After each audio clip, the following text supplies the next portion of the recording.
오늘 우리가 함께 볼 하나님 말씀은 마태복음 22장 42절로 해서 46절의 말씀입니다.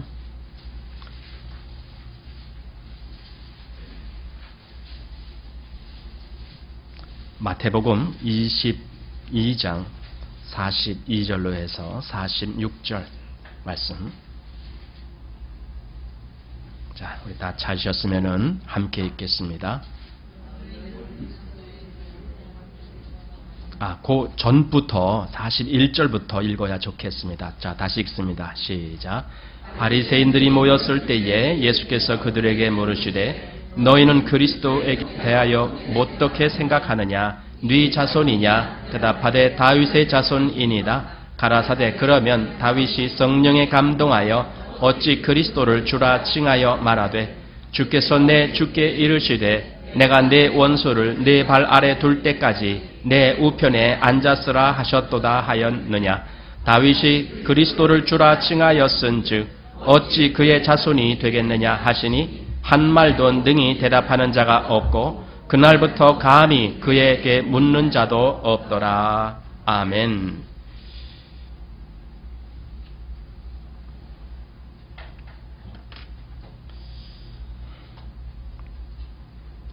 오늘 이 말씀을 보면서 제일 먼저 마태복음 16장 먼저 좀 보고 싶습니다. 거기에 이 말씀과 비슷한 말씀이 있기 때문에 그렇습니다. 마태복음 16장 13절을 보시기 바랍니다.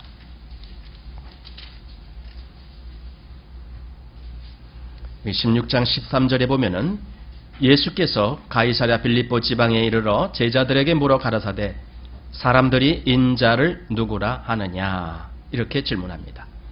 사람들이 인자를 누구라 하느냐? 대단히 중요한 질문이죠.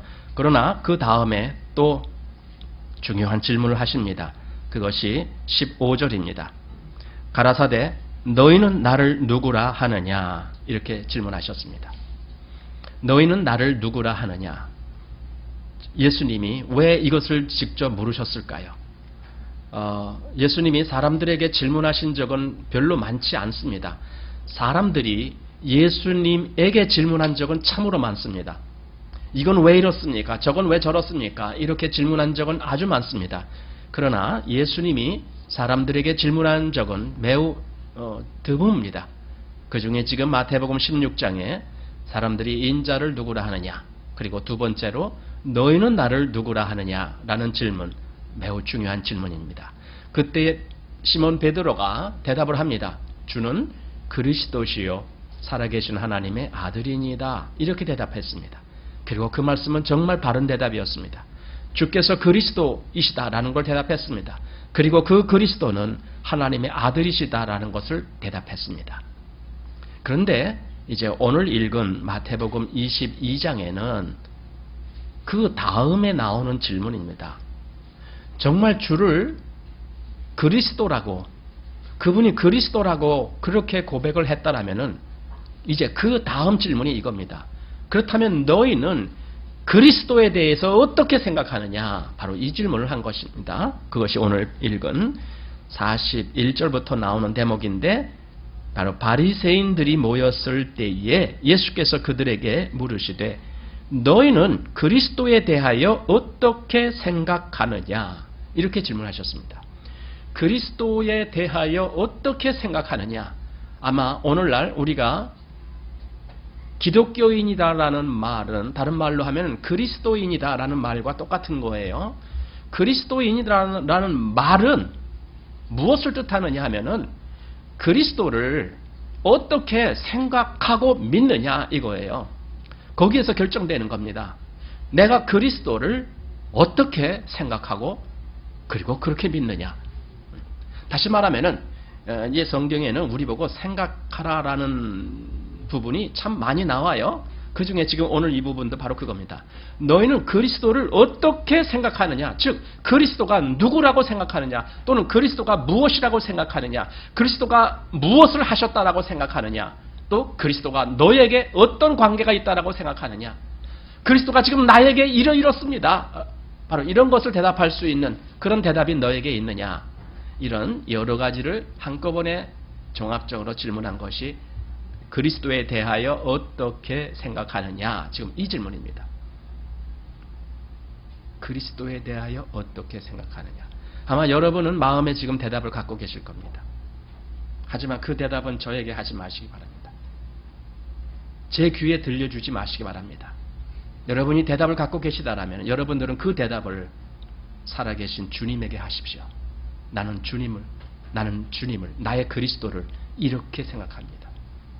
주님께 대답하십시오. 그리스도에게 대답을 하십시오. 그 대답을. 바로 이것이 오늘 우리가 살펴보고자 하는 그런 대목입니다. 그리스도에 대하여 어떻게 생각하는가? 그리스도에 대하여 어떻게 생각하는가? 바로 여기서 우리의 모든 믿음이 결정되어집니다. 성경에 보면은 당신은 하나님을 믿습니까? 이렇게 질문합니다. 그러니까 믿습니다. 그러면은 아멘하고 예 됐습니다. 뭐 이렇게 얘기합니다. 하나님을 믿는다라는 것은 무엇을 이야기하느냐? 하나님의 존재를 믿는 거 아닙니다. 물론 이거 우리 다 알고 있는 내용입니다. 야고보서에서 보면은요, 네가 하나님은 한 분이신 줄 믿느냐? 잘하는도다 하고 귀신들도 믿고 떠느니라 이렇게 얘기했습니다. 하나님을 믿는다라는 차원에서 귀신들도 하나님을 믿어요. 어떻게 믿느냐?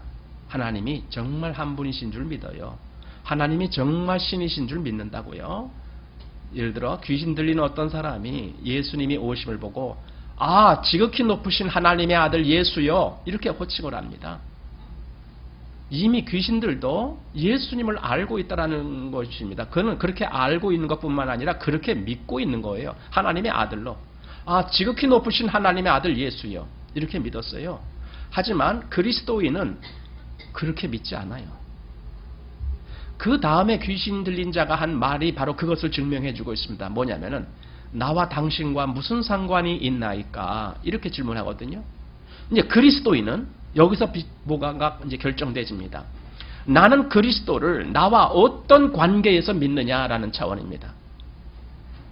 여기 지금 바리새인들 보고 그리스도에 대하여 어떻게 생각하느냐라고 질문했는데 이것은 다시 말하면은 당신과 그리스도가 어떤 관계인지 당신이 그걸 어떻게 생각하고 있는지 그걸 질문하는 겁니다. 그리스도가 객관적으로 이러이러한 분이다라는 것 그것이 다가 아닙니다. 그것은 그렇게 중요한 것이 아닙니다. 왜냐하면 그 정도는 귀신들도 알았으니까. 그리스도가 하나님의 아들이신 줄은 귀신 들린 자도 알았으니까. 그러니까 그런 객관적인 지식을 질문하는 것이 아닙니다. 지금 바리새인들은 흔히 이렇게 생각합니다. 그리스도는 다윗의 자손으로 오실 것이다. 이렇게 생각합니다. 그리스도는 다윗의 자손으로 오실 것이다. 예, 그 말이 틀린 말은 아닙니다. 그리스도는 다윗의 자손으로 오십니다. 또 그렇게 약속되었습니다. 다윗의 가지, 다윗의 그 씨에서 한 싹이 난다라는 걸 이미 약속하셨기 때문에 다윗의 가지에서 온다라는 것, 즉 다윗의 혈통에서 오신다라는 것을 말씀했습니다. 그러니 그 말씀은 틀린 말씀이 아닙니다. 그런데 오늘은요, 그리스도는 다윗의 자손이구나. 이렇게 믿는 믿음 가지고는 여러분 구원 못 얻습니다. 그것은 객관적인 사실일 뿐입니다. 내가 그리스도를 믿는다, 내가 하나님을 믿는다라는 것은요, 객관적인 사실에 머무르는 게 아닙니다. 그거 이상이라야 됩니다. 믿음을 우리는 하나의 논리와 지식으로 말할 수 있습니다. 이것이 객관적인 겁니다. 객관적인 사실로 이런 거네 저런 거네 말할 수 있습니다. 하지만 그것으로 구원 못 얻습니다. 구원은 그 객관적인 사실로만 알았던 그분이 나와 무슨 상관이 있느냐, 여기에까지 가야 됩니다.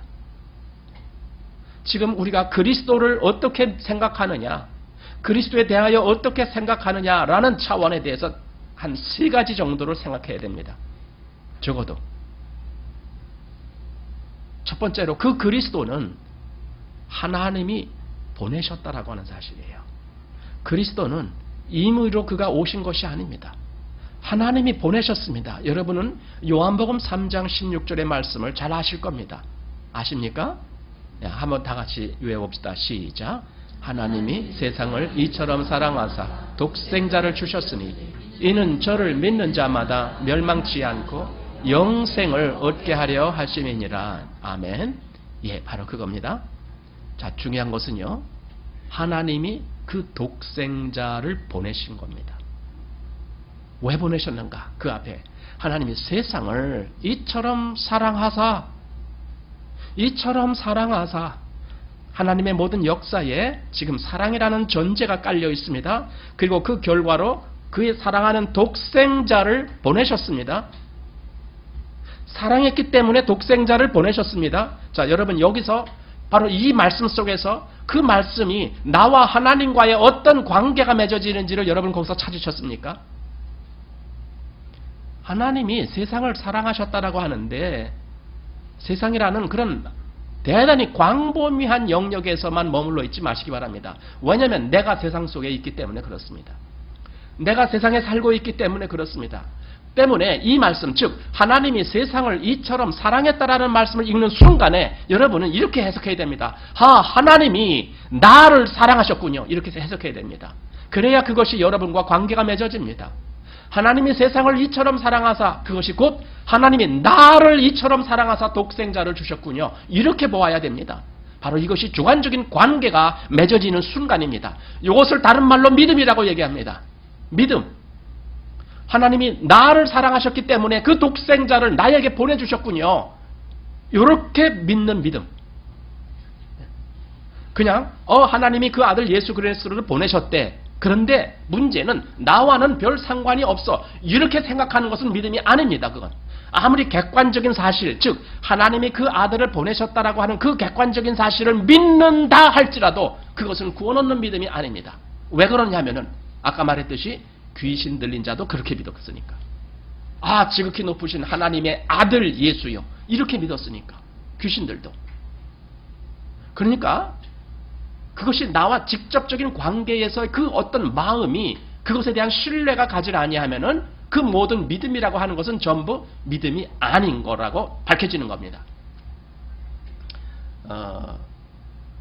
언젠가 제가 그 열매를 말씀드릴 때에 소돔의 그 사과나무라고 하는 그런 열매가 있다라고 제가 말씀드린 적이 있어요. 그 열매는 겉에서 보면은 아주 먹음직스러워요. 아주 광택도 나고 크기도 적당히 우리나라 사과만하게 이렇게 크게 열려요. 그런데 이걸 딱 껍질을, 이게 딱딱해요. 그래서 껍질을 딱 이렇게 깨뜨려야 돼요. 그건 까는 것이 아니고 깨뜨리는 겁니다. 깨뜨리면은 속에가 뭐가 있느냐, 이렇게 거미줄 같이 얼기설기 뭐 이런 거 있어요. 그 목화 이렇게 뭐 소음 같은 것처럼. 근데 목화처럼 그렇게 꽉 차지도 않았어. 대충 이렇게 얼기설기 뭐 이렇게. 그래서 이걸 그 뭐라고 합니까? 소돔의 사과를 이렇게 사람을 속이는 열매로 대표적으로 그렇게 보고 있습니다. 겉모양은 그럴듯한데 실상은 아무것도 없는 것을 바로 그렇게 이제 빗대어서 말합니다. 자, 내가 하나님을 아는 거예요. 내가 하나님을 믿는다라고 말하는데 그런 객관적인 차원에서 믿는 것은 아무짝에 쓸모가 없습니다. 하나님은 나에게 그걸 원하시는 것이 아닙니다. 너는 나를 객관적인 차원에서 나를 인정해라. 그 차원이 아닙니다. 하나님은 나와 주관적인 관계를 맺기를 원하십니다. 나와 개인적으로 관계 맺기를 원하십니다. 그래서 때때로는 하나님의 성경에다가 보편적인 질문을 하셨지만은 내가 그 보편적인 질문을 읽을 때 나는 그것을 주관적으로 읽을 수 있어야 됩니다.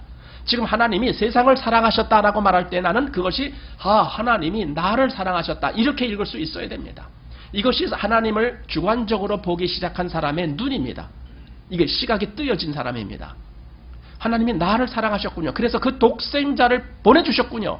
그래서 결과가 어떻게 된다고요? 이는 저를 믿는 자마다 멸망치 않고 영생을 얻게 하려 하심이라 한 것이 바로 나에게 한 말이군요. 내가 그 예수 그리스도를 믿겠습니다. 내가 그 예수 그리스도를, 하나님이 나를 사랑하셔서 보내신 그 아들 예수 그리스도를 내가 믿겠습니다 하는 순간에 나는 그것을 확신을 가질 수 있어요. 영생을 나에게 주시는 하나님이시구나. 내가 영생을 갖게 됐구나. 왜냐하면 하나님 말씀이 그렇게 됐으니까. 모든 믿음의 근거는 하나님 말씀이지만은 그냥 하나님 말씀입니다라는 그 차원이 아니라 그 말씀이 바로 나에게 주신 말씀이다. 이렇게 보여줘야 됩니다. 그래야 그 믿음이 나에게 실제적인 믿음이 됩니다. 세상에 사람이 많잖아요. 그럼 그런 사람하고 나하고 세상에 많은 사람하고 나하고 무슨 상관이에요? 상관은 없어요. 세상에 그렇게 많이 사람이 살아도 수십억이 살아도요. 나와 관계 있는 사람은 몇 명 안 돼요. 그렇지 않습니까? 여러분이 여러분의 남편이라고 부르는 사람이 몇 명이나 돼요? 한 명밖에 없어요. 여러분의 아내라고 부르는 사람이 몇 명이에요? 한 명이에요. 여러분의 아버지, 여러분의 어머니라고 부르는 사람이 한 명씩이에요. 여러분, 이것이 바로 중요한 겁니다. 나는 다른 사람 보고 나의 아버지라고 부르지 않아요. 다른 사람 보고 나의 어머니라고 부르지 않아요. 오직 나의 아버지, 나의 어머니만 나의 아버지고 나의 어머니셔요. 이것이 주관적인 관계라는 겁니다. 물론 다른 사람들도 다 그들도 아버지 뻘의 사람들이에요. 그들도 어떤 자식들의 아버지고 어떤 자식들의 어머니고 그럴 거예요. 하지만 나의 아버지, 나의 어머니는 아니란 말이죠. 나의 아버지, 어머니는 한 분뿐이시거든요. 이것이 주관적인 관계라는 겁니다. 세상에 하나님은 그 수많은 사람들에게 말씀을 주시지만은요, 그 수많은 사람들에게 이렇게 공평한 차원에서 말씀 주신다라고 그렇게 보이면 안 돼요. 나에게 주관적으로 읽혀져야 됩니다. 이것이 성경을 보는 사람의 아주 중요한 것입니다. 누가복음 19장 10절에 또 유명한 말씀이 있습니다. 바로 삭개오에 대한 사건이 있고 나서 거기 보면은 인자에 온 것은 잃어버린 자를 찾아 구원하려 함이니라 이렇게 말씀했습니다. 인자에 온 것은 이렇게 온 것은 그분은 오셨습니다. 목적을 가지고 오셨습니다. 아까 하나님이 세상을 사랑하사 누굴 보내셨다고요? 독생자를 주셨으니 그랬어요. 독생자를 하나님이 하늘에서 보내셨단 말이죠. 지금 누가복음 19장 10절에는 그 인자가 오셨단 말이죠. 인자에 온 것은 이렇게 합니다. 인자에 온 것은 누구를? 잃어버린 자를 찾아 구원하려 함이라. 이렇게 되어 있습니다. 잃어버린 자를 찾아 구원하려 함이라. 여러분, 여기서 우리가 정말 그 대상자가 바로 나입니다. 내가 잃어버려진 자였습니다. 내가 하나님을 알지 못한 자입니다. 내가 사망 안에 갇힌 자입니다. 내가 형벌을 받아야 마땅한 자입니다. 이렇게 거기에 자기가 분명히 개입되는 사람은 이것이 딱 주관적으로 보이기 시작합니다. 이것이 나에게 필요한 말씀입니다. 그런데 자기가 그렇게 안 보이는 겁니다. 내가 왜 죄인입니까? 물론 내가 죄를 조금 저지른 것 같긴 하지만 여기서 성경에서 말하는 그런 지옥 갈 죄인은 아닌 것 같습니다. 내가 왜 절망에 빠진 사람이니까? 나 그래도 할만합니다. 이렇게 생각하는 사람은 여기 지금 인자에 온 것은 잃어버린 자를 찾아 구원하려 함이라 이 말이 내게 준 말이 아니에요. 나와 상관없는 말이에요. 그 말 저기 노숙자한테나 가보십시오. 이렇게 생각하려고 합니다. 그래서 그 사람은 주관적으로 관계가 안 맺어집니다. 한마디로 말하면은요, 믿음이 안 생겨요. 그런 마음에게는요. 믿음이 없게 돼요. 그래서 하나님하고 나하고 상관없어요. 하나님하고 나하고 상관없기 때문에 그 사람의 결국은 하나님이 없는 곳으로 가게 됩니다. 결국이. 왜? 상관이 없으니까. 상관 맺어진 게 없으니까.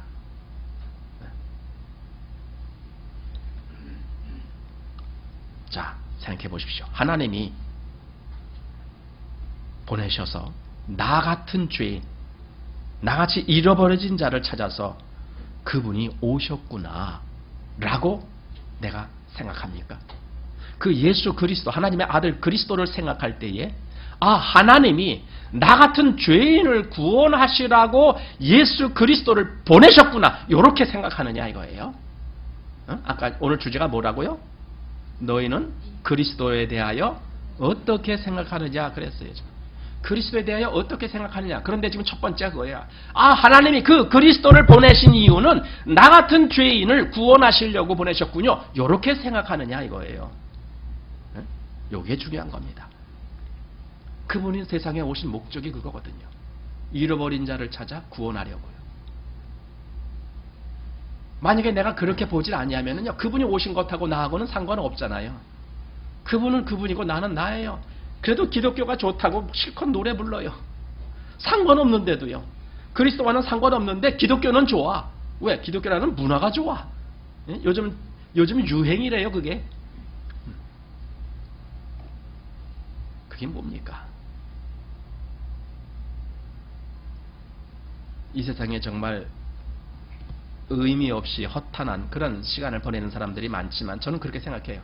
평생을 그리스도인이다라고 자기 교회 다닌다라고 생각하면서 그리스도와 이 주관적인 관계가 맺어지지 아니한 사람, 그 사람이야말로 정말 허탄한 삶을 보낸 사람이에요. 정말이에요. 교회 다녔어도 마찬가지예요. 교회 다닌 것은 별 의미 없어요. 그런 사람들에게는. 진짜는 내가 그리스도와 어떤 관계에 있느냐가 중요한 거거든요. 내가 정말 그렇게 믿느냐고요. 하나님이 그 그리스도를 나 같은 죄인을 구원하시려고 보내셨군요 하고 그렇게 믿느냐 이거예요. 오늘 제가 매우 쉬운 말씀을 여러분들에게 드리는 겁니다. 오늘은 어려운 이야기 안 하는 겁니다. 왜냐하면 여러분들이 한번 이 문제를 진짜 여러분 마음에서 생각해 보시라는 겁니다.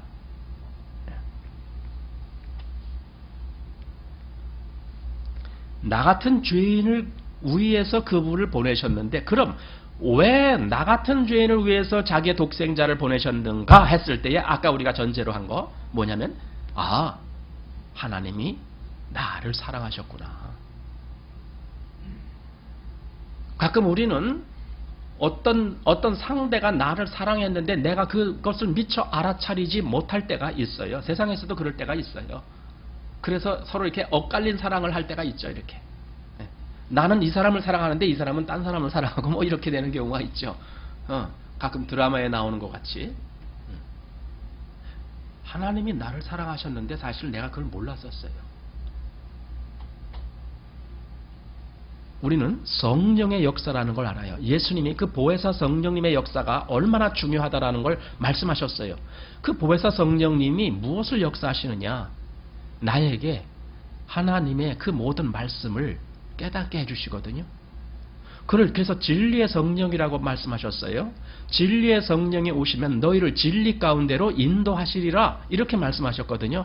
진리 가운데로 인도하신다는 말은 이 모든 하나님의 말씀이 나에게 깨우쳐지게 해주신다는 말씀이거든요. 그러면 하나님의 말씀이 깨우쳐진다는 게 무슨 뜻입니까? 하나님의 말씀의 주제가 무엇입니까? 거기에 핵심이 무엇입니까? 그 핵심은 그리스도 예수십니다. 근데 그리스도 예수가 핵심이란 말이 무슨 뜻입니까? 곧 하나님의 사랑을 나타내신다는 뜻입니다. 그리스도 예수는 하나님의 사랑으로 나타나신 분이에요. 그러니까 그 하나님의 사랑이 나에게도 부어졌다는 걸 보여주시는 것이 그리스도 예수시라니까요.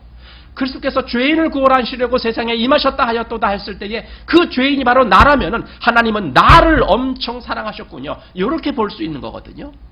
이것이 하나님의 사랑을 보는 시각이에요. 내가 전엔 그걸 몰랐었어요. 하나님이 날 사랑하셨는지 어쩌는지 누가 날 사랑하는지 내가 그걸 알 길이 없었잖아요. 그런데 어느 날 그 말씀을 통해서 나에게 깨닫게 해주셨다니까요. 하나님이 나를 이렇게 사랑하셨어요. 나는 하나님을 솔직히 믿지도 않았잖아요. 하나님을 알지도 못했잖아요. 하나님이 살아계신지 죽어 계신지 난 그런 거 관심도 없었잖아요. 그런데도 하나님은 날 사랑하셨다니까요. 사랑은요, 조건이 있는 사랑이 있어요. 조건이 있는 사랑. 그것이 바로 이 세상에서의 사랑이에요. 내가 누구를 사랑한다 할 때에 그 말이 무슨 뜻이냐면요, 내 마음에 든다란 뜻이에요. 내 마음에 드니까 내가 사랑하는 거예요. 여러분이 결혼하실 때에 여러분의 배우자를 선택할 때에 여러분 마음에 들었기 때문에 저 사람 사랑한다라고 하고 결혼한 거 아닙니까? 내 마음에 안 드는데도 그래도 난 무조건 사랑해야 돼. 그리고 결혼하신 분 계십니까? 세상에는 그렇게 안 돼요. 왜냐하면 그렇게 되면 다 불행해요. 내가 사랑하지도 아니하는 사람과 결혼을 했을 때는 그 가정은 불행한 가정이 돼요. 때문에 우리의 마음에 사랑이라는 것이 생기게 만드셨어요. 하나님은. 그래서 결혼하게 만드셨어요. 사랑을 하고 결혼하게 만드셨다니까요. 아무리 화성에서 온 남자고 금성에서 온 여자라 할지라도 어느 날 사랑하게 된다니까요. 그래서 결혼하게 되는 거잖아요. 물론 그것이 오래가지 못하죠. 왜냐하면은 이 사랑은 조건적인 사랑이기 때문에 그래요. 그래서 오래가지 못하는 거예요. 그 조건이라는 게 뭔데? 내 마음에 들어야만이 내가 사랑하는 거예요. 내 마음에 이쁘게 보여야만이 내가 사랑하는 거예요. 내 마음에 듬직하게 보여야만이 내가 사랑하는 거예요. 내 마음에 잘생겨야만이 내가 사랑하는 거예요. 내 마음에 돈 많이 벌어야만이 내가 사랑하는 거예요. 뭐 이런 거 아닙니까? 이게 세상적인 사랑이잖아요. 세상적인 사랑이에요. 그런데요, 하나님이 사랑하신 사랑은요, 조건이 없어요. 왜냐면은 내가 그냥 죄인이었을 때, 내가 그냥 하나님을 알지도 못했을 때에 하나님은 나를 사랑하셨거든요. 우리 로마서 5장을 한번 보십시다.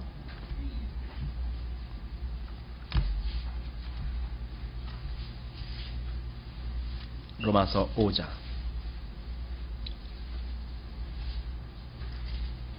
8절 말씀입니다.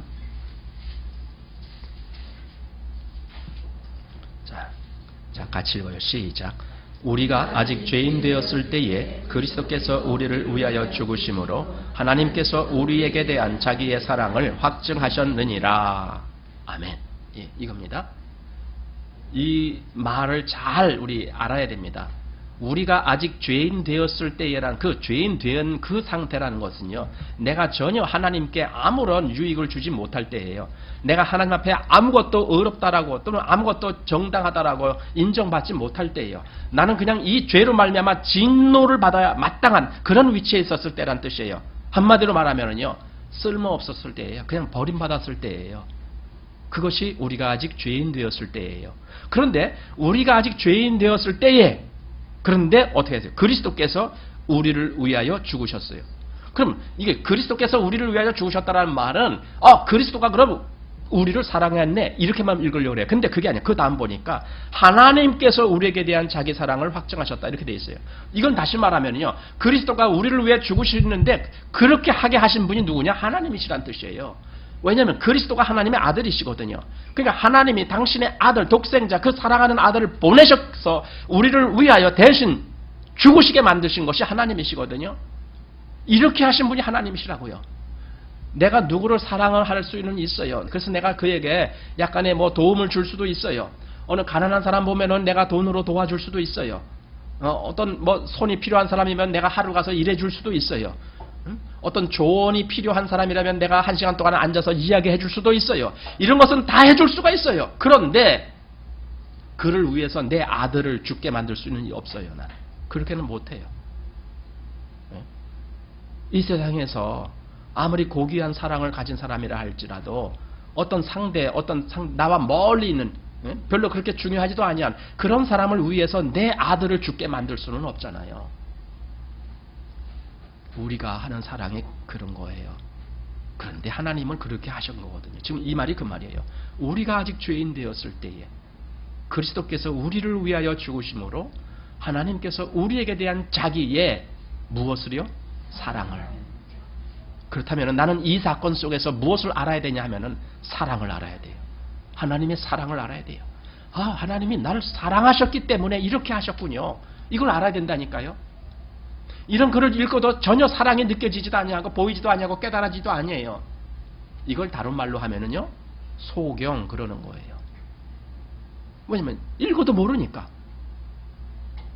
그 말씀이 안 보여지니까. 이것이 소경이라는 겁니다. 예, 많은 사람들이 소경입니다. 바로 영적인 소경입니다. 영적인 소경. 하나님이 정말 나를 사랑하셔서 그 아들을 보내셨는가? 여러분, 이것이 보여져야 됩니다. 그리스도에 대하여 어떻게 생각하느냐라고 질문했을 때, 그 그리스도는 하나님이 나를 사랑하셔서 보낸 분입니다. 나를 구원하시려고. 그 그리스도는 하나님이 나 같은 죄인을 구원하시라고 하나님이 보내신 하나님의 독생자입니다. 이렇게 보이느냐고요. 나를 사랑하셨기 때문에. 그렇게 보이지 아니한다라면은 그리스도가 우리에게 아무 의미가 없어요. 요즘 무슨 예수님의 그 어떤 가르침, 교훈을 따라갑시다라고 떠드는 사람이 좀 있는 것 같아요. 배웁시다, 어쨌든. 그런 건 필요 없어요. 기독교가 예수님의 교훈을 따르는 게 기독교가 아닙니다. 기독교는 하나님의 사랑을 깨닫고 그 그리스도로 말미암아 구원받는 게 기독교예요. 기독교적인 교훈을 따라가는 게 기독교가 무슨 사랑을 하면서 삽시다, 베푸면서 삽시다, 그게 뭐예요? 그건 공자님도 말씀하셨어요. 그건 부처님도 말씀하신 교훈이에요. 그런 거는 그런 게 문제가 아니라고요. 진짜 우리에게 중요한 것은요, 그 하나님의 사랑으로 내가 구원 받느냐는 거예요. 이게 중요한 거예요. 이것을 우리는 이렇게 믿는 믿음을 믿음이라고 하는 거예요.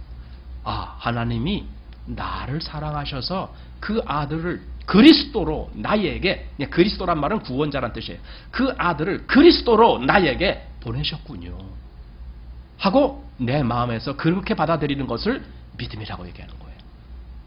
왜냐하면 그것이 성경에서 말씀하는 것이니까. 그것이 하나님께서 역사하신 역사니까.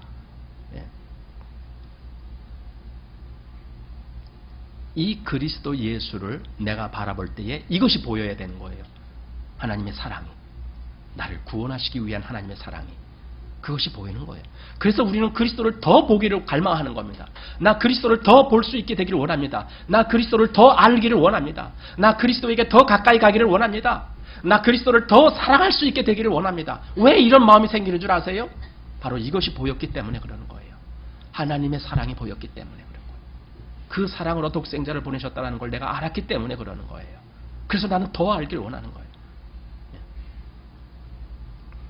만약에 이러한 하나님의 사랑으로 그리스도를 나를 구원하기 위한 목적으로 보내셨다라는 이 사실에 대해서 내가 믿지 못해요. 내가 믿음이 없어요. 이것은 하나님을 불신하는 거예요. 다시 말하면 하나님, 나 하나님 못 믿겠어요. 이거예요. 많은 기독교인이면서도 실상은 이 수준에 있는 분들이 꽤 많아요. 사실은 기독교인이 아니죠. 이름이 기독교인이란 뜻이에요. 이름이. 진짜 하나님을 못 믿어요. 하나님을 못 믿는데 기독교인이라고 해요. 오늘같이 이런 모순 속에 사는 것이 세상이에요. 요즘 세상이 그래서 아주 요지경이에요. 하나님을 믿지도 아니하는데 그리스도인이래 자기를. 실상이 그래요. 하나님 믿지도 않아.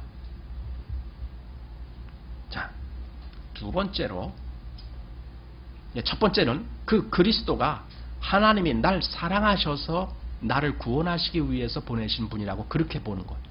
그리스도를 그렇게 보느냐. 자, 두 번째로 이제 그 그리스도가 그럼 오셔서 나를 위해서 그가 십자가에서 죽으셨느냐라는 것이 보여져야 돼요. 이제 두 번째, 그리스도는 나를 위해서, 내 죄를 위해서 십자가에서 자기 목숨을 버리신 분입니다. 이렇게 보여지느냐는 거예요. 고린도전서 15장 3절 말씀 한번 보십시오. 고린도전서 15장 3절.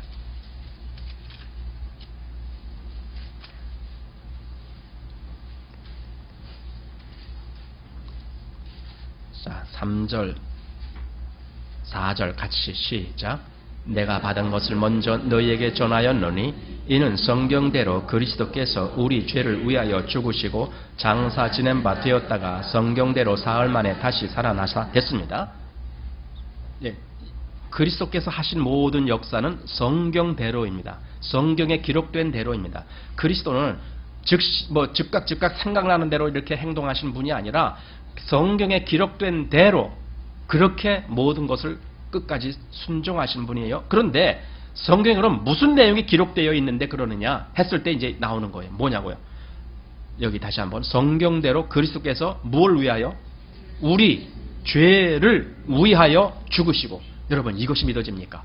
그리스도가 죽으신 것이 우리 죄를 위하여 죽으셨다라고 믿어지십니까? 예? 이것이 믿어집니까? 이것이 안 믿어지면은 여러분 그리스도인이 아닙니다. 그리스도가 우리 죄, 즉 더 주관적으로 말하면 나의 죄, 그리스도가 나의 죄를 위하여 죽으셨어요. 이렇게 믿어지냐고요. 이게 진짜입니다. 로마서 4장 25절에는 예수는 우리 범죄함을 위하여 내어줌이 되고 그랬습니다. 우리 범죄함을 위하여 내어주심이 됐다라는 거예요. 바로 죽음에 내어줌이 됐다라는 거예요. 그것이 믿어지느냐고요. 기독교 신앙을 모를 때는요 매우 복잡해요. 무엇을 어떻게 믿는 건지 신앙이냐 몰라요. 그러나 오늘 저는 여러분에게 아주 쉬운 내용을 지금 말씀드리는 거예요. 이것은 초등학생들도 알만해요. 첫 번째로 그리스도는 하나님이 나를 사랑하셔서 보낸 나의 구원주시다. 바로 그것이 그리스도이다. 두 번째로 그 그리스도는 하나님의 말씀대로 오셔서 성경대로 나를 위하여 십자가에서 내 죄를 없이 하려고 죽으신 분이시다. 이것이 어려워서 못 믿는 게 아니잖아요. 그래서 성경에서 아주 핵심적인 요강이거든요. 줄기란 말이에요. 여러분, 우리는 이걸 믿는 겁니다. 그리스도인은 이걸 믿는 겁니다. 이것이 믿음의 실체라는 겁니다. 무엇을 어떻게 믿느냐라고 할 때 바로 이것을 믿는다라고 난 말할 수 있어야 됩니다. 나는 그리스도가 바로 내 죄를 위해서 십자가에서 죽으셨습니다. 라고 믿어요. 라고 대답하는 겁니다. 예? 여러분, 그렇게 대답이 나옵니까? 당신은 그리스도가 어떻다라고 믿습니까? 라고 질문 받는다라면 여러분들은 분명하게 예, 그리스도는 나를 위해서 대신 십자가에서 죽으셨습니다. 라고 그렇게 대답할 수 있느냐고요. 이것이 진짜입니다. 여러분의 믿음이 진짜인지 가짜인지 한번 스스로 분별해 보시기 바랍니다.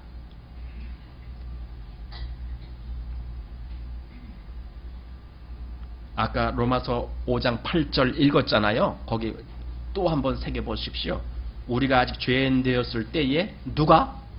그리스도께서, 이거예요. 그리스도께서 우리를 위하여 죽으심으로. 그러니까 죄인 되었을 때에 우리를 위해서 죽으셨다. 죄인을 위해서 죽으셨다. 지금 그 말이에요. 그리스도께서. 그것이 믿어지느냐고요. 그것을 믿는 겁니다.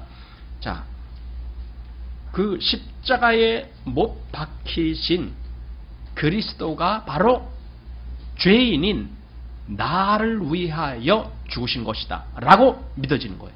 이것이 믿음입니다. 죄인인 나를 위하여, 내 죄를 위하여 그분이 십자가에서 죽으셨다 라고 믿을 수 있는 거예요. 그리스도는 나를 사랑하사 나를 위하여 자기 몸을 들이셨다라고 되어 있어요. 그죠? 나를 사랑하사 나를 위하여 자기 몸을 들이셨으니 영광이 세세토록 저에게 있을지어다. 그랬잖아요. 예? 나를 위하여 자기 몸을 들이셨다고요. 그분이. 이것이 믿어지는 겁니다. 베드로전서 1장 18절에 그리스도께서도 한 번 죄를 위하여 죽으사 의인으로서 불의한 자를 대신하셨으니, 의인으로서 불의한 자를 대신하셨으니, 바로 이것이 나의 믿는 믿음의 실제입니다. 내가 그렇게 믿는 겁니다. 의인으로서 예수님은 불의한 자인 나를 대신해서 그 형벌받는 자리에 가셨습니다. 이렇게 믿는 것이 그리스도를 믿는 겁니다. 우리 요한계시록을 한번 갑니다. 1장입니다. 요한계시록 1장 5절 말씀.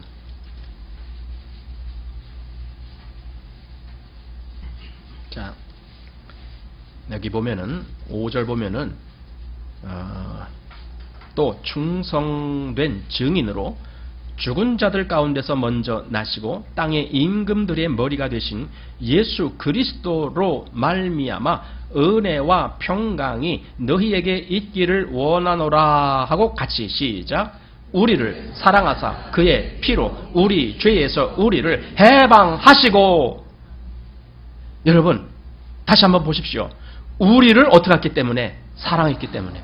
우리를 사랑하사 그의 피로 우리 죄에서 우리를 해방하시고, 죄에서 우리를 해방하셨어요. 죄에서 건지셨어요. 이걸 보고 구원이라고 말하는 거예요. 왜냐하면 마태복음 1장에 그 말씀이 나오니까. 아들을 낳으리니 이름을 예수라 하라. 이는 저가 자기 백성을 저희 죄에서 구원할 자이심이라 그랬잖아요. 바로 이것을 구원이라고 얘기하는 거예요. 그리고 요한계시록은 그렇게 하신 주 예수 그리스도를 지금 말씀하는 거예요. 바로 우리를 그렇게 건지셨군요. 구원하셨군요. 왜?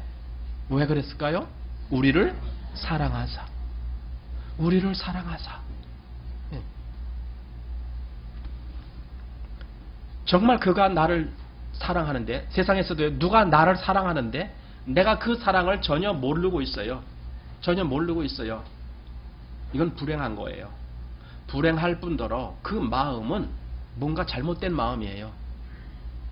사랑을 모르는 마음이에요. 그거는 사랑을 받을 줄 모르기 때문에 그 사람은 동일하게 다른 사람을 사랑할 줄도 모르게 돼 있어요. 내가 사랑을 받을 줄 모르는데 어떻게 다른 사람을 사랑해요? 그러니까 이건 불행한 거예요. 나를 사랑하는 사람을 알 줄 알아야 돼요. 그걸 깨달을 수 있어야 돼요. 아, 저가 나를 사랑하는구나. 아, 저가 나를 사랑하는구나. 이걸 알아야 된다니까요. 세상에서도요. 지금 하나님을 향해서 더 그런 거예요. 하나님이 날 사랑하셨네. 날 사랑하셨네.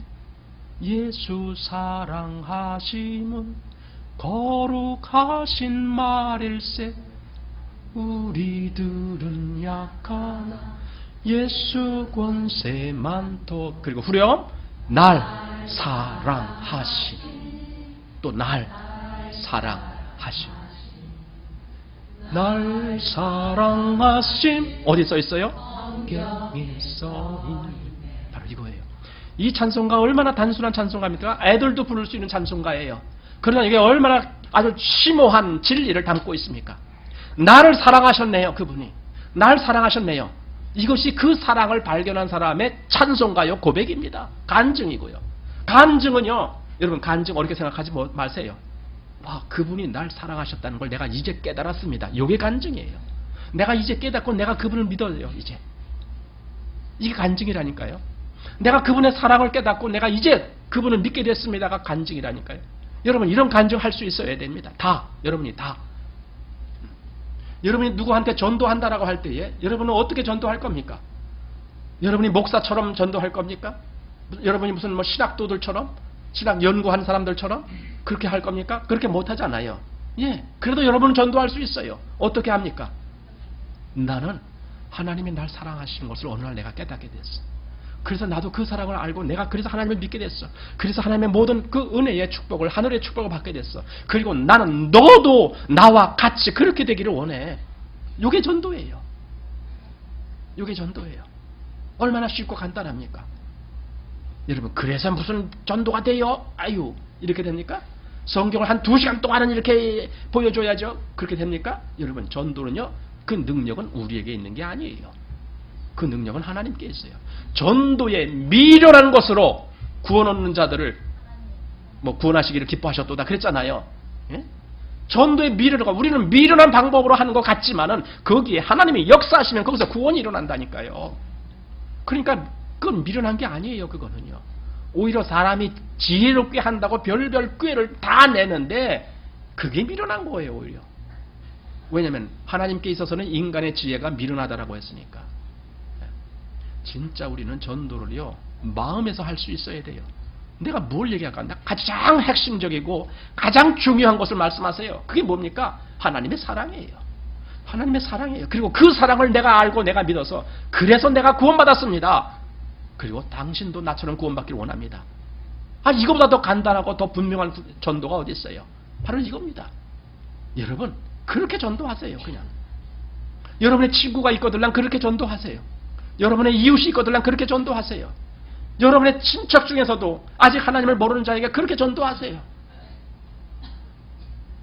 여러분이 사람들에게는 시시하게 보일지라도 하나님이 여러분들을 쓰실 수 있어요. 여러분이 하나님의 도구가 되실 수 있어요. 하나님은 세상에 능력 있는 자를 쓰시지 않아요. 왜냐하면 그렇게 쓰시면 사람들이 자기가 잘나서 쓰임받은 줄 알기 때문에. 그래서 하나님은 오히려 세상에서 아무것도 아닌 자를 들어 쓰시는 분이 하나님이세요. 그러니 여러분 그런 하나님을 믿으시기 바랍니다. 하나님은 아무것도 아닌 자를 들어 쓰시는 하나님이십니다. 그러니 내가 그렇게 쓰임받기를 원합니다. 여러분 그러고 나가세요. 참 전도한다는 것을 대단히 망설이는 분들이 많아요. 우리 교회도 전도를 잘 못해요. 그래서 왜 못합니까? 왜 못합니까? 내가 하나님을 그렇게 단순하고 확실하게 믿지는 않기 때문에 그래요. 여러분 하나님을 어떻게 믿었어요? 복잡하게 믿었습니까? 여러분이 무슨 어디 산속에 들어가서 100일 기도라도 하고 그리고 하나님 믿었습니까? 아니면 무슨 뭐 책 이만한 두꺼운 거 한 5권이라도 읽어보고 그리고 구원받았습니까? 아니잖아요. 그렇게 우리가 구원받은 게 아니잖아요. 우리는 아주 매우 단순하게 그 예수 그리스도가 하나님의 사랑이시라는 걸 어느 날 깨닫게 됐고 그것 때문에 그냥 저절로 그 하나님을 믿게 된 거 아닙니까? 진실로 진실로 너에게 이르노니 내 말을 듣고 또 나 보내신 이를 믿는 자는 영생을 얻었고 심판에 이르지 아니하나니 사망에서 생명으로 옮겼느니라. 이런 말씀이 그냥 믿어진 거 아닙니까? 죽은 자들이 하나님의 아들의 음성을 들을 때가 오나니 곧 이때라. 듣는 자는 살아나리라. 이런 말씀이 그냥 믿어진 거라고요. 얼마나 쉽고 얼마나 간단합니까? 바로 그렇게 쉬운 말씀을 전하십시오. 그러나 확실한 말씀을 전하십시오. 쉬운 것이 흐지부지한 것이 아니에요. 쉬우면서도 확실한 말씀을 전하십시오. 자, 오늘 내 안에 바로 이러한 그리스도를 그렇게 보는 눈이 있느냐, 그런 믿음이 있느냐, 정말 그리스도가 나를 위해서 십자가에서 죽으셨다, 이런 믿음이 있느냐고요. 그걸 아느냐 제가 물어보는 게 아니에요. 그리스도가 네 죄를 위해서 십자가에서 죽으신 거 너 알아? 그러면 그럼 나 알지. 이래. 그런 대답을 원하는 게 아니에요. 그러니까 제가 아까 처음에 말씀한 게 그거예요. 여러분 오늘 대답을 저에게 하려고 하지 마세요. 살아계신 그분에게 대답을 해보세요. 살아계신 주님에게, 예, 주님이 정말 나를 위해서 십자가에서 죽으셨습니다. 주님이 정말 나를 위해서 십자가에서 죽으셨습니다. 라고 그렇게 한번 고백을 해보세요. 그렇게 기도를 해보세요. 그분에게 하시라고요. 이 사람 저 사람에게 괜히 크게 떠들지 말고.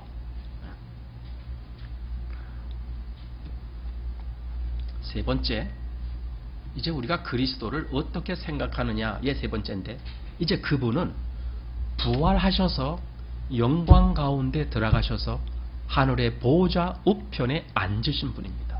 그분이 똑같은 분입니다. 처음에 하나님이 세상을 사랑하셔서 그 사랑을 나타내시기 위해서, 세상을 구원하시기 위해서 보내신 그 독생자가 이제 두 번째로 그리스도가 그 십자가에서 나의 죄를 위하여 죽으시고 피 흘리시고 그리고 장사 지낸 바 되었다가 이제 세 번째로 그분이 죽은 자 가운데서 살아나셔서 영광 가운데 하늘로 올리우심을 받아서 하나님의 보좌 우편에 앉으셔서 지금도 동일하게 나를 사랑하시는 마음으로 나를 위해서 간구하고 계셔요. 그분의 간구는 나를 사랑하는 마음으로. 그분은 우리 히브리서 보는 겁니다. 그분은 어제나 오늘이나 영원토록 동일하신 분이에요. 동일하시다라는 것은요, 그분의 성품이 동일하시다라는 거예요. 그분은 오실 때부터 나를 사랑하셔서 오셨고, 그분이 십자가에서 죽으실 때도 나를 사랑하셔서 십자가에서 피 흘리셨고, 이제 그분이 보좌 우편에 계실 여기서도 동일하게 나를 사랑하시기 때문에 나를 위해서 간구하시는 분이에요. 그래서 우리를 끝까지 지키시고 보호하시고 이끌어가시는 분이에요. 그분이. 그런 분이 나에게 있어요. 여러분에게는 그런 그리스도가 있습니까? 그 하늘 보좌 우편에서 나를 사랑하시면서 나를 위해서 계속 나를 지켜보시고 나를 이끄시고 나를 위해서 간구하시고 하는 그런 그리스도를 여러분은 갖고 계십니까? 믿음이라는 게 뭐냐고요? 그리스도에 대한 믿음이에요. 그런데 그 그리스도에 대한 믿음이 뭐냐고요? 그가 오심부터 시작해서 십자가에서부터 시작해서 그리고 다시 가신 것까지 다 그분에 대한 총괄적인 내용을 의미하는 거예요. 내가 그리스도를 믿는다라는 것은 바로 그런 것을 믿는다라고 얘기하는 거예요. 이렇게 그리스도를 믿는 사람을 우리가 그리스도인 이렇게 말하는 거예요. 이제 비로소.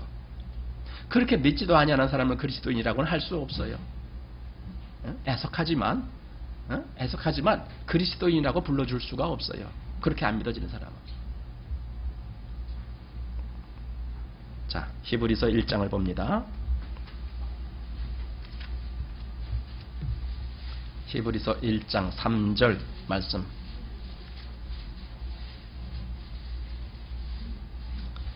같이 시작. 이는 하나님의 영광의 광채시요 그 본체의 형상이시라. 그의 능력의 말씀으로 만물을 붙드시며 죄를 정결케 하는 일을 하시고 높은 곳에 계신 위엄의 우편에 앉으셨느니라. 이거예요. 그분이 그런 분이에요. 그분이 지금 하늘 우편에 계신 것은 그냥 가신 것이 아니라 죄를 정결케 하는 일을 하시고 그걸 끝마치시고 그리고 하나님 보좌 우편에 계신단 말이에요. 그리고 거기서도 나를 지금 사랑하고 계시는 거예요. 그리스도의 사랑을 아는 사람은 행복한 사람이에요. 그리스도가 나를 사랑한다는 것을 그걸 깨달은 사람, 그걸 그래서 믿는 사람은요 행복한 거예요. 근데 이 행복은요 죽을 때까지도 안 없어져. 세상에서 잠깐의 행복은요 죽을 때까지가 뭐야? 3년 가기가 힘들어요. 진짜 그리스도가 나를 사랑하는 사랑을 깨달은 사람은요 죽을 때까지 이 행복 안 없어져요. 그래서 그리스도인은요 내면에 기쁨이 있어요. 그래서 사도는 빌립보서에서 뭐라고요? 항상 기뻐하라. 내가 다시 너에게 말하노니 기뻐하라. 그는 거기서 기뻐하라는 말을 수도 없이 반복해서 해요. 기뻐하라는 거예요. 왜 기뻐하라는 거예요? 너는 그리스도를 보고 있지 않느냐. 그리스도를 너는 그렇게 믿고 있지 않느냐. 그러니까 기뻐하는 거예요.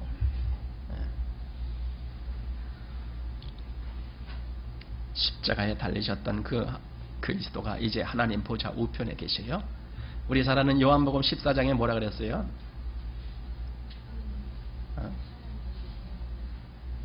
거기 보면은 내가 너희를 위하여 처소를 예비하러 가노니 이렇게 말씀하는, 그분은 누굴 위하여? 그러니까 내가 너희를 위하여, 그러니까 바로 우리를 위하여, 바로 나를 위하여 그분은 처소를 예비하러 가셨어요. 그 말이 무슨 뜻이냐면요, 아니 그분이 하나님 보좌 우편에 가신 그분이 거기서 처소를 예비한다는 말이 결론은 뭐냐? 나를 거기로 데려가시겠다는 뜻이에요. 나를 데려갈 뜻이 없으면 처소를 왜 예비합니까? 왜? 처소가 무슨 필요가 있습니까? 안 그래요? 처소를 예비한다는 것은 나를 거기로 데려가시겠다라고 그분은 이미 마음에서 결정하셨다는 뜻이에요. 그래서 내가 가서 처소를 예비하면 내가 다시 와서 너희를 나 있는 곳으로 인도하여, 그죠? 나 있는 곳에 너희도 함께 있게 하리라. 그게 그분의 말씀 아닙니까? 그리스도를 이렇게 믿는 거예요. 아, 그분은 나를 다시 인도하실 분이구나. 끝까지, 그 처소까지 나를 인도하실 분이시구나. 그래서 우리가 세상에서는 다 잃어버린 바 된 자가 된다 할지라도 우리는요, 세상에 사는 것이 점점 잃어버려지는 거예요. 여러분, 세상에서 점점 무엇을 얻는다라고 생각하지 마세요. 점점 잃어버리는 거예요. 나이 먹을수록 느끼시죠? 뭘 잃어버려요? 뭘 잃어먹어요? 원욕이 그치리니 뭐 그래요? 하여튼 다 잊어먹어요. 뭐든지 다 잃어버려요. 이제 남는 게 하나도 없어지게 돼버려요. 정말 빈손으로 가게 돼요. 공수래 공수고에 그거 똑같아요. 그렇게 됩니다. 내가 남은 거 하나도 없어요. 그런데 내가 갈 곳이 있어. 내가 갈 곳이 있어. 그리고 거기는 나를 위한 하늘의 기업이 거기서 얼마나 있는지 몰라요. 내가 갈 곳이 있다는 건 너무나 좋은 거예요. 갈 곳이 있다는 건 너무나 좋아요. 목표가 있다는 건 너무나 좋아요. 죽은 다음에도 나는 갈 곳이 있어. 이런 목표가 있다는 게 너무나 좋아요. 그분이, 그 그리스도가 나를 위해서 처소를 예비해 놓으셨다니까. 나를 오라라고 한다니까. 초청장을 보낸다니까. 아무리 멀리 있는 나라라고 해도요, 그래서 그 나라 가기가 아무리 힘들다라고 해도요, 거기서 누가 나를 초청하면 나는 그 나라 갈 수 있어요. 예수 그리스도는 그 하늘의 왕자심, 그 왕자께서 나를 초청하시면 나는 그 나라 갈 수 있어요. 거저 가요. 차비도 안 들어요. 나 차비 없어서 못 가요. 그런 고민할 필요가 없어요. 거기는 경로 연령이 안 되더라도 그냥 거저 가요. 그냥 걱정하지 마세요. 주님이 오라 하시면 나는 거저 갑니다. 그래.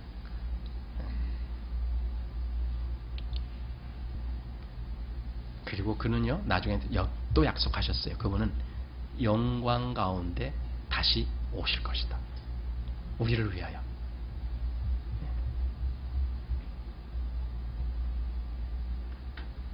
계시록 1장 7절에 뭐라 그러는 줄 아세요? 볼지어다. 구름을 타고 오시리라. 그분이 다시 오신다는 거예요.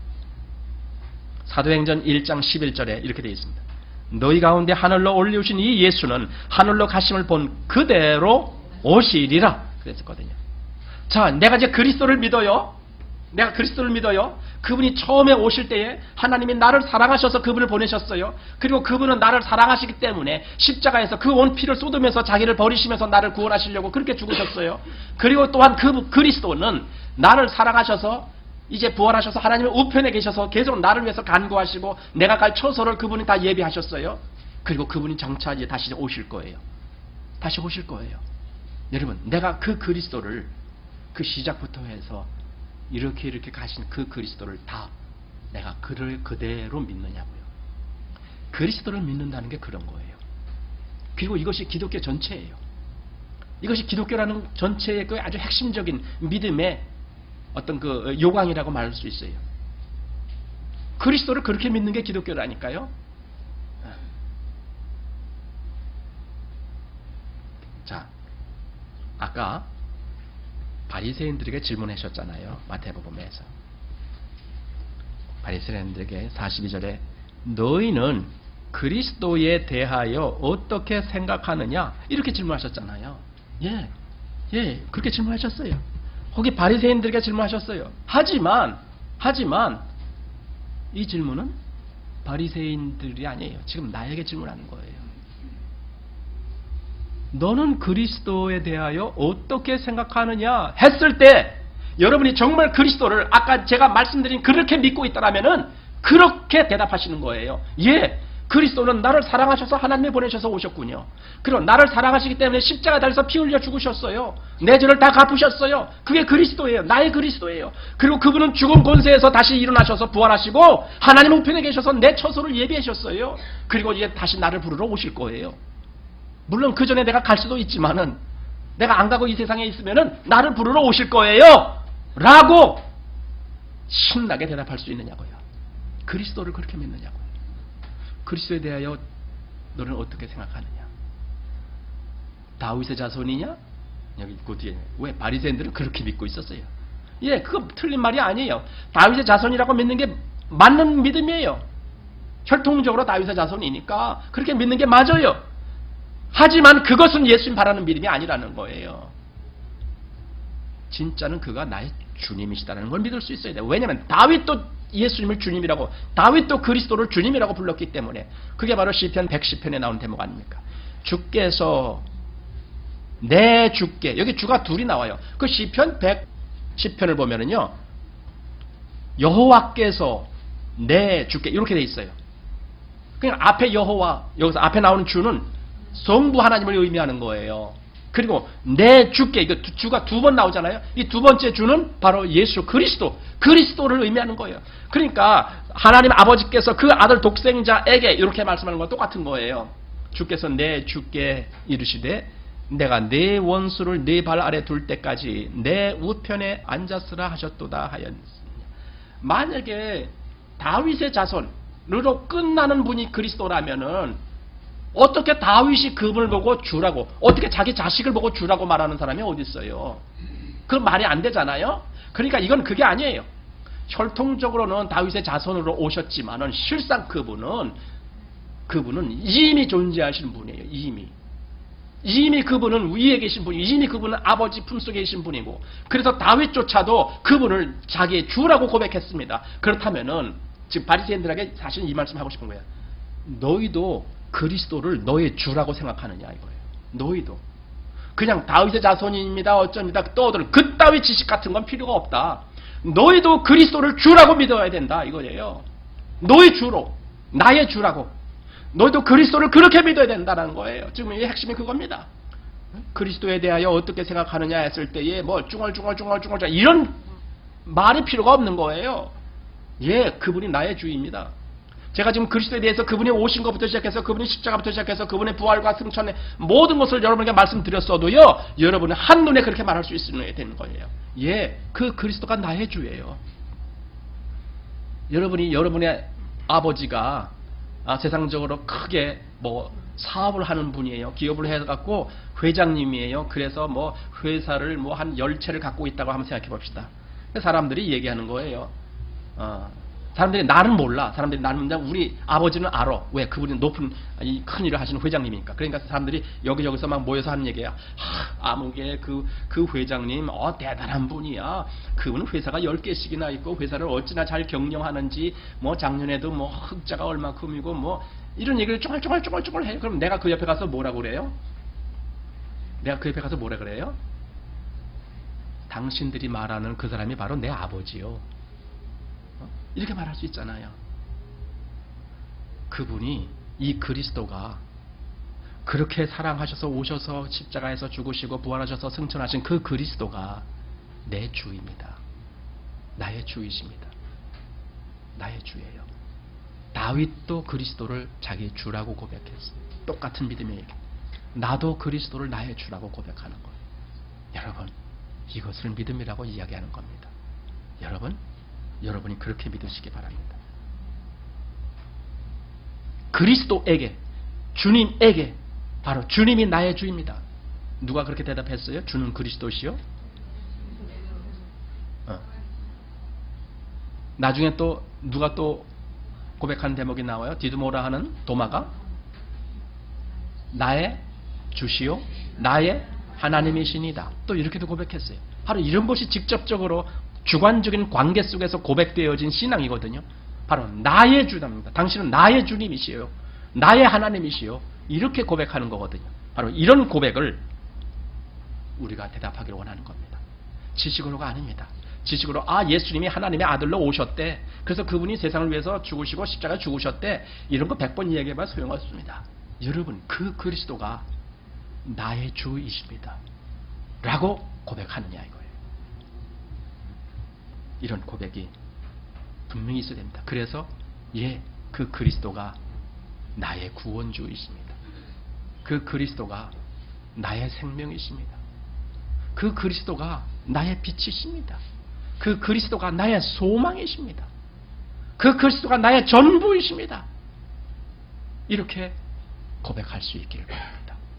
이것이 그리스도를 바라보고 믿는 사람의 신앙의 고백입니다. 기도합시다.